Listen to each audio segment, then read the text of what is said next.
तरीके इंसाफ के अंदर बहुत सारे लोगों को उम्मीद बनी है कि इमरान खान साहब दोबारा से एक एक्टिव पॉलिटिकल सिनेरियो बना रहे हैं पाकिस्तान तरीके इंसाफ के अंदर, पंजाब में भी और खैबर पख्तूनख्वा में भी।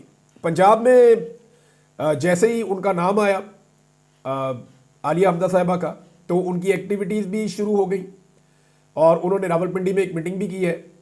और अब जो 8 फरवरी के हवाले से इमरान खान साहब का पैगाम है कि एक एहतजाजी दिन मनाया जाएगा, यौम स्याह मनाया जाएगा। पूरी पार्टी 8 फरवरी की तैयारी कर रही है। 8 फरवरी को पाकिस्तान तहरीक इंसाफ एक मोमेंटम पकड़ेगी और इस मोमेंटम को उन्होंने आगे लेकर जाना है। अब देखना यह है कि क्या 8 फरवरी को दोबारा से पाकिस्तान की हुकूमत उसी तरह कंटेनर लगाएगी, उसी तरह आंसू गैस चलाएगी, उसी तरह रबड़ बुलेट चलाएगी, उसी तरह लोगों की चादर और चार दीवारी का तकद्दुस पामाल करेगी, उसी तरह खवातीन और बच्चों को हिरासा करेगी, या जो बाइडन के जाने के बाद पाकिस्तान की हुकूमत की पॉलिसी बदल जाएगी। ये टेस्ट आपको 8 फरवरी को पता चल जाएगा